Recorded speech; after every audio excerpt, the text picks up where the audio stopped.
நான் என்ன சொல்றேன் குழந்தைகளை, நம்ம இருட்டு பள்ளத்திற்குள் உள்ளே இழுக்கக்கூடிய நெகட்டிவ் எனர்ஜி எவ்வளவு இருக்கிறதோ அந்த இருட்டு பள்ளத்திற்குள் போய் சிக்கிக் கொண்டவர்களை வெளியில் இழுக்கக்கூடிய நட்சத்திர பாசிட்டிவ் எனர்ஜியும் இந்த உலகத்தில் இருக்கிறது. அந்த நட்சத்திர பாசிட்டிவ் எனர்ஜியை பயன்படுத்தி கொண்டு இருட்டு பள்ளத்துக்குள் இருந்தால் வெளியேறி விடுங்கள்.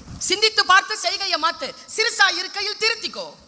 தவறு சிறுசா இருக்கையில் திருத்திக்கோ. தெரிஞ்சும் தெரியாம நடந்திருந்தா அது திரும்பவும் வராம பார்த்துக்கோ. இவ்வளவு சிம்பிள் தெரியுமா லைஃப்? யாரையும் பார்த்து ஆச்சரியப்பட்டு கைப்பட்டு தட்டாத. புரிஞ்சுக்கோ அவங்கள. இதற்காகத்தான் இவர்கள் இப்படி இருக்கிறார்கள் என்று புரிந்து கொண்டால் நீ ஒரு மாய வலையில் இருந்து விடுபடுவாய். இந்த உலகத்திலேயே ரொம்ப அழகானவங்க யாருன்னா உடனே கூகுள்ல தேடுற. சொல்லட்டுமா, உலகத்திலே பேரழகிய நான் சொல்றேன். இன்னைக்கு நீ போய் வீட்டில் உன் வயதில் இருக்கக்கூடிய உன் அம்மாவின் போட்டோவை எடுத்துப்பார். அரே, அவளை விட ஒரு பேரழகியை உன்னால் பார்த்து விடவே முடியாது. கடவுள் மடியில் கொடுத்திருக்கிறார். உன் கண்களுக்கு முன்னால் இருக்கிறாள். உன் தகப்பன் உனக்கு கிடைத்திருக்கிறான். யார் கொத்திட்டு போனாலும் அவர்களை பற்றி கவலைப்படாமல் அவர்களால் நீ அடைந்த பாதிப்பை மட்டும் சரி செய்து கொண்டே வா. ஒரு நாள் வரும், இவளை போய் மிஸ் பண்ணிட்டோமேடா என்று உட்கார்ந்து அழற அளவுக்கு நீ அவர்களை நிறுத்துவாய். யார் உன்னை பாதிப்பு தந்தார்களோ அவர்களுக்கு முன்னால் அழுது புலம்பாதே. ஏன் தெரியுமா? அதைத்தான் அவர்கள் விரும்புகிறார்கள். அவர்களை ஜெயிக்க வேண்டும் என்றால் அவர்களுக்கு முன்னால் வாழ்ந்து காட்டு. அதுதான் அவர்களுக்கு நீ தருகின்ற பதில். காட்டு, வாழ்ந்து காட்டுங்கிற. சமூகம் நம்மளை கீழே போட்டுச்சுன்னு வச்சுக்கேன். நான் ஒத்துக்கலையே. நான் ஒத்துக்கிட்டா தானே. அதான் நீ 10 பாயிண்ட் கொடுக்குறிய எனக்கு. 1 2 3 4 5 எவ்வளோ வாய்ப்பு கொடுக்குது. பாக்ஸிங் பார்த்துருக்கியா? கீழே விழுந்த உடனே ரெஃபரி வந்து சொல்வார் 1 2 3 4 5 10 சொன்னதுக்கு அப்புறம் விழுந்து கிடந்தாதான். விழுவதல்ல வீழ்ச்சி என் குழந்தையை, எழ மறுப்பதுதான் வீழ்ச்சி. நான் விழும் பொழுதெல்லாம் எழு. எங்கெல்லாம் விழுறியோ, ஃபெயில் ஆயிட்டியா, உடனே பாஸ் பண்ணு, கிளியர் பண்ணு. உடனே கிளியர் பண்ணு. சேர்த்து வச்சுக்காத, அக்யூமுலேட் பண்ணாத. கிளியர் பண்ணு, கிளியர் பண்ணு. என்ன வேணாலும் கலாட்டா பண்ணு, படிப்பை மட்டும் விட்டுறாத. ஏன் தெரியுமா? உன் கலாட்டா, உன் சிரிப்பு, உன் கேங்கு இதெல்லாம் உன் கூட வராது. உன் சர்டிஃபிகேட் தான் உன் கூட வரும். மானத்தோட வாழணும்னா சர்டிஃபிகேட் முக்கியம், கல்வி முக்கியம். Grab that certificate from the highest level. வாழ்க்கையில ஜெயிக்கணும்னு முடிவு பண்ணிட்டேன். நான் மிகப்பெரிய சுதந்திரம் என் குழந்தைய பொருளாதார சுதந்திரம். பொருளாதார சுதந்திரத்தை நீ கையில் எடுக்க வேண்டும் என்றால் உன்னுடைய டிகிரி மிக மிக முக்கியம். இந்த வயசுல அந்த டிகிரி வாங்க முடியாம எது இருந்தாலும் அதை அப்புறம் எடுத்து வை. அப்படி எடுத்து வை அந்த பக்கம், அப்புறம் பேசிக்கலாம். ஏய், எங்க போன, என்ன பண்ற, என்ன ட்ரெஸ் பண்ணிட்டு இருக்கிற, இன்னைக்கு ஏன் என்கிட்ட நீ பேசல, நீ ஆன்லைன்ல தானே இருந்த, ஏ எக்ஸாம் போயிட்டு இருக்கு, கம்முன்னு இரு, அப்புறமா பேசுறேன், அடுத்த மாசம் தான் பேசுவேன், போ சொல்லு. அப்படி போன்னு சொன்னா போயிரோம்னா போட்டோம். நான் ஒன்றும் அப்படியே கேக் வாக்கில் வந்த பெண் இல்லை. நான் ஸ்கிராட்ச்லேருந்து வளர்ந்தவன். அதனால எனக்கு உன் மொழி புரிகிறது. நீ என்னை வந்து நான் உன்னை ஜாலியாக சிரிக்க வைக்கிறதுக்காக நான் வந்த உடனே நீ கைத்தட்டல. வாழ்க்கையில் ஏதோ ஒன்று நான் சொல்கிறேன், அது உனக்கு பிடிச்சிருக்கு, நீ இம்ப்ளிமெண்ட் பண்ணும்போது அது ஏதோ ஒன்று நீ சாதிக்கலான்னு நீ நம்புற. அந்த கைத்தட்டல் தான் எனக்கு, என் இறைவனுக்கு நன்றி. ஏன் தெரியுமா? நான் என்டர்டெயின்மெண்ட் பண்ணி மக்களை சம்பாதிக்கவில்லை, அவர்களை விழிப்புணர்வு செய்ய வைத்து நான் என் புகழையும் என் செல்வாக்கையும் சம்பாதித்துக் கொண்டிருக்கிறேன். நீ விழித்தெழு என்கிறேன் நான். ஏதோ ஒரு இடத்துல உன்னை நீயே போட்டு அமுக்கிட்டு இருக்கிறியா பாரு, இதுவும் கடந்து போகும். இப்படியே இருப்போமா நாம? இல்லையே. அது தாமரையில் இப்படி உட்காந்துருப்பாங்க அந்த அம்மா. சரஸ்வதி இருக்காங்கல்ல, அவங்களும் வெள்ளத்தாமரையில் உட்காந்துருப்பாங்க, ஆனால் கால் மேலே கால் போட்டு உட்காந்துருப்பாங்க. லக்ஷ்மிக்கும் சரஸ்வதிக்கும் இவ்வளோதான் வித்தியாசம். லக்ஷ்மிக்கு யார் காசு கொடுக்கிறார்களோ அவர்களுக்கு காசு இருக்கின்ற இடத்தில் மட்டும்தான் செல்வாக்கு, கற்றோருக்கு சென்ற இடமெல்லாம் சிறப்பு. பார், வீரியம் உள்ள விதையாரு, உன் மீது மழை துளி படட்டும். மழை துளி படவில்லையா, மழை துளி படும் இடத்திற்கு நகர்ந்து போ. குவாலிஃபிகேஷனோட போ. Don't reply to any Kuvari or any question instantly. டக்குன்னு பதில் சொல்லாத, நிதானிச்சு பதில் சொல்லு. அந்த நிதானத்துக்கு பேர் தான் கல்வி. நிதானி. எது இருந்தாலும் யாரோட விலகி இரு என்றால், யாரு உன்னை கான்வர்சேஷன்ஸ் ஃபோர்ஸ் பண்றாங்களோ அவங்களோட விலகி இரு. கான்வர்சேஷனை ஃபோர்ஸ் பண்ண, இப்போ சொல்லு, இப்போ சொல்லு, இப்போவே சொல்லு, இப்போ சொல்லு, வரியா இல்லையா, இப்போ சொல்லு, தரியா இல்லையா, இப்போ சொல்லு, சாப்பிட்றியா இல்லையா, இப்போ சொல்லு, இப்போ சொல்லு, இப்போ சொல்லு, இது சரியா தப்பா, இப்போ சொல்லு. டாக்ஸிக். Never reply instantly. இந்த வயதில் இந்த நிதானம் வந்துருச்சுன்னா, என் வயதில் நான் சாதித்த இதை விட, இவர்கள் வயதில் இவர்கள் சாதித்த இதை விட நீ பல மடங்கு அதிகம் சாதிப்பாய், பல மடங்கு அதிகம் சாதிப்பாய். ஏன் தெரியுமா? இந்த வயதில் தான் அந்த நிதானம் வர வேண்டும். ஸ்வீட் சாப்பிட்டா ஸ்ட்ரெஸ் போகும். அட பாவிகளா, அதுக்காகத்தானா நம்ம ஏதாவது ஜெயிச்சிட்டுனா பக்கத்தில் இருக்கிறவங்க ஸ்வீட்டு கொடு, ஸ்வீட்டு கொடு, ஸ்வீட்டு கொடுன்னு அதுக்காக தான் கேட்குறீங்களா? ஜெயிச்சிட்டா அடுத்தவங்களுக்கு ஸ்வீட் கொடு, தோத்துட்டா நீ சாப்பிடு. சில பேர் பொறாமப்படுவாங்க. இந்த வயசுல இல்லைன்னு நினைக்கிறீங்களா மேடம்? இந்த பக்கத்தில் இருக்கிறத நம்மளை வேலை செய்ய விடாம, படிக்க விடாம தடுக்கிறதுக்கு என்ன காரணம்னு நினைக்கிற? அதுங்களுக்கு ஸ்ட்ரெஸ்ஸு. நம்ம ஜெயிச்சிட்டா அதுங்களோட இருக்க மாட்டோன்றது அதுங்களுக்கு தெரியும். அதனால நம்மளை ஜெயிக்க விடாம பார்த்துக்கிறாங்க. நான் என்ன சொல்றேன், நம்மளை ஜெயிக்க விடாம பார்த்துக்கிறாங்க மத்தியில் இருக்காத, இன்னைக்கே ஃப்ரெண்ட்ஷிப்பை கட் பண்ணு. இதை சொல்றதுக்கு தான் அவ்வளோ தூரம் ஃப்ளைட் ஏறி வந்தியான்னு கேட்காத, அதுக்கு தான் வந்திருக்கிறேன்.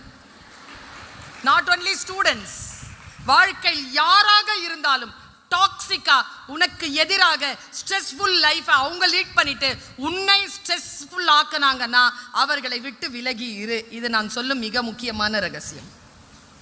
Drop them. நெகட்டிவா யாராவது பேசியிருந்தாங்கன்னா ட்ராப் தெம். நெகட்டிவ் ஃபோர்ஸை உள்ள எடுத்துக்காத. கல்வி என்பது என்ன தெரியுமா? இப்ப நீ படிச்சிருக்கிற எல்லா படிப்புக்கான விளக்கத்தையும் நான் சொல்றேன். இதை பயன்படுத்து. பல நேரங்களில் இந்த வயது குழந்தைகள் பயன்படுத்துறதே இல்லை, அதனால தான் ஃபெயிலியர் ஆகுறீங்க. டிப்ஸ் கொடுக்குறேன். இப்படி பார்க்கிறவங்களை விட இப்படி படிக்கிறவங்க முன்னேறிடுறோம். புக்கு எடுத்து படிக்க தொடங்கு. புக்கு பிரிச்சா தூக்கமாக வருது மேடம். அப்புறம் இது பார்த்தா தூக்கம் வர நேரத்தில் கூட விழிப்பாக இருக்கிறோம் மேடம். நான் ஒரே கேள்வி கேட்குறேன். காலையிலேருந்து சாயந்தரம் வரைக்கும் 250 ரீல் பார்க்குறல்ல, ஒரு ரீல் சொல்ல என்ன பார்த்தேன்னு ஒன்றா ஞாபகம் இருக்கா? அப்போ எதுக்கு அதை பார்க்குற? பொழுதுபோக்குங்கிறது தான் உலகத்திலே எனக்கு தெரிஞ்ச தமிழில் இருக்கக்கூடிய ஆகப்பெரிய கெட்ட வார்த்தை. அது சும்மா இருந்தாலே போயிடும். அந்த பொழுதை நீ எதுக்கு போக்குற? இந்த வயதை பயன்படுத்தி என் குழந்தைய.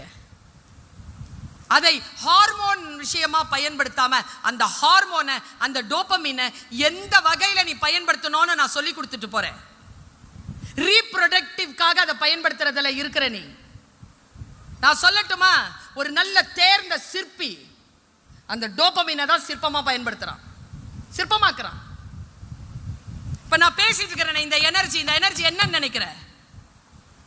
என்னுடைய ஹார்மோனை நான் இப்படிதான் பயன்படுத்துறேன். உன்னுடைய ஹார்மோனை நீ எப்படி பயன்படுத்துறேங்கிறத யோசிச்சுப்பார். நான் அம்மா அந்த வார்த்தையை சொல்றேன், 2 வார்த்தையை சொல்றேன், வீட்டில் எடுத்துட்டு போய் வாசி.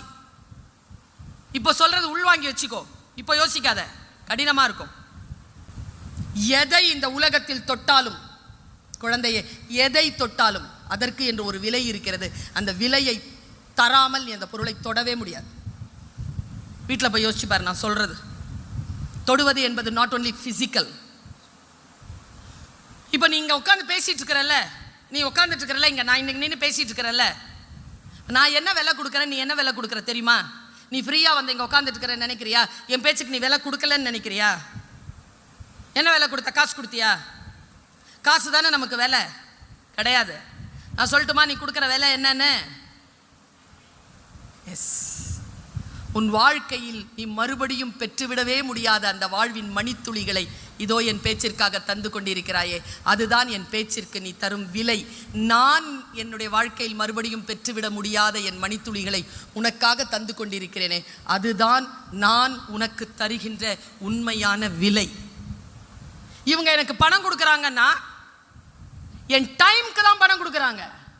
என் புத்திக்கு பணம் கொடுக்க முடியுமா? இந்த டீச்சர்ஸ்க்கு நீங்க புத்திக்கு பணம் கொடுத்துட முடியுமா?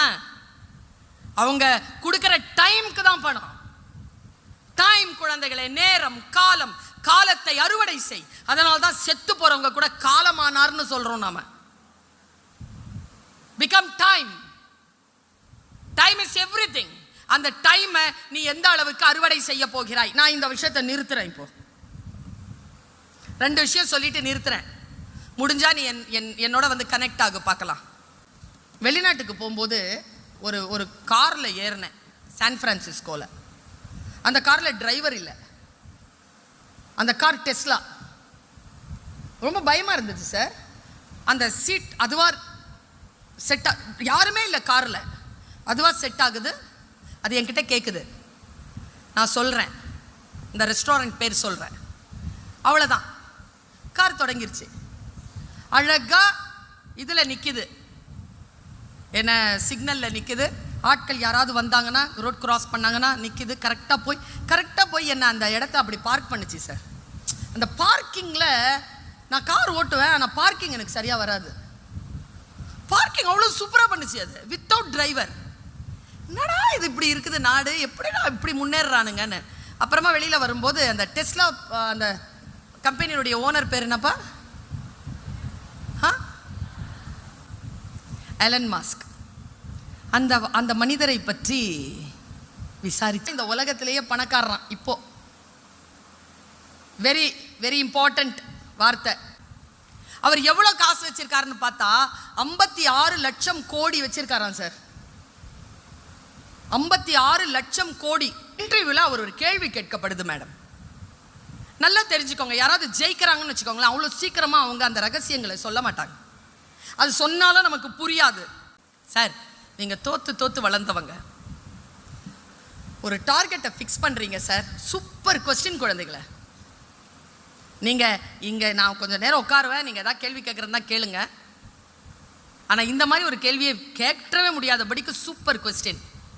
ஒரு இலக்கு வைக்கிறீங்க சார். அந்த இலக்கை அடைவதற்கு உங்களை நீங்களே எப்படி மோட்டிவேட் பண்ணிக்கிறீங்க?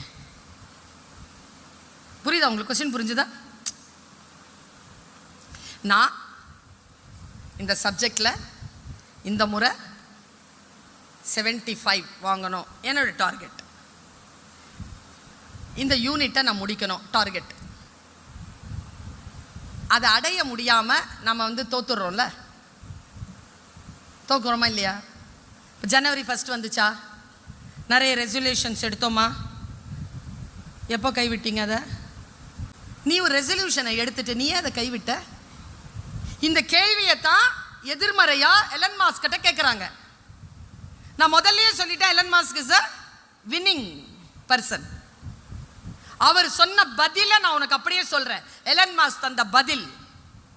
Can I have the question again?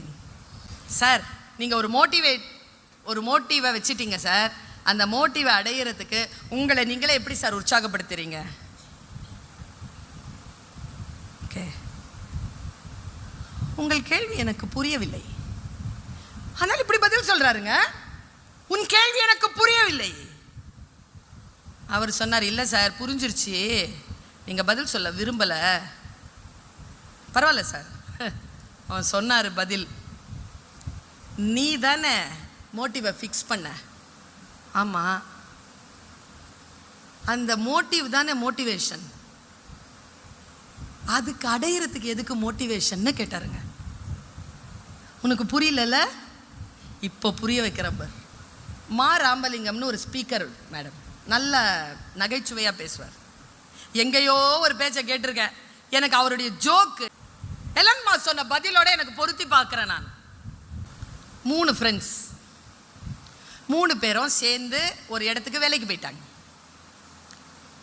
வேலைக்கு போயிட்டு 10 வருஷமாக வேலை செய்கிறாங்க. 3 பேரும் நல்ல ஃப்ரெண்ட்ஸ். மத்தியான நேரத்தில் அவங்க சாப்பிடுவாங்க. 10 வருஷம் 3 பேருக்கு இருக்கிற பிரச்சனை என்னன்னா, டிஃபன் மாறவே மாட்டேங்குது. ஒருத்தன் இட்லி, ஒன்று தயிர் சாதம், இன்னொன்று சப்பாத்தி, அதுக்கு தொட்டுக்க வந்து வெல்லம். எப்போவுமே சார் 10 வருஷமா சார் 3 பேரும் ஃப்ரஸ்ட்ரேட் ஆகிட்டு, ஏய் வாடா இந்த வாட்டி நம்ம பொண்டாட்டிங்கிட்ட சொல்லலாம்டா டிஃபன் மாற்ற சொல்லி. ஏய் சொல்லியாச்சுடா, மாற்ற மாட்டேங்குதுங்கிறான். ஏய் நோட் எழுதி வச்சுருவோம்டா. என்னன்னு 10 நாள் டைம் கொடுக்குறோம், டிஃபன் மாற்றலைன்னா சூசைட் பண்ணிப்போன்னு சொல்லுவோம். சூசைட் பண்ணிக்கிறதா? ஆமாடா, 10வது மாடியிலேருந்து குச்சிருவோம்டா, எழுதுடா எல்லாரும் ஒன்று. 3 பேரும் நோட் எழுதி வச்சுட்டாங்க. பொண்டாட்டிங்களும் படிச்சுதுங்க.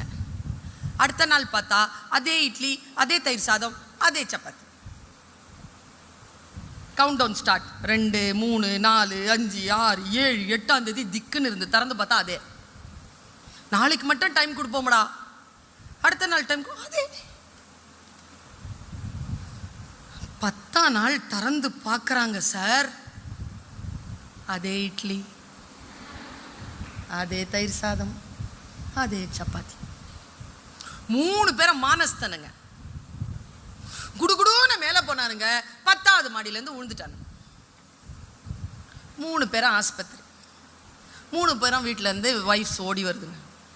ஐயோயோ இட்லி, ஐயோயோ இட்லி, இதுக்கு பதிலாக நான் வேற ஏதாவது செஞ்சு கொடுத்துருப்பேனே, தோசையாவது கொடுத்துருப்பேனே, இப்படி செத்துருவீங்களேன்னு தெரியாதே.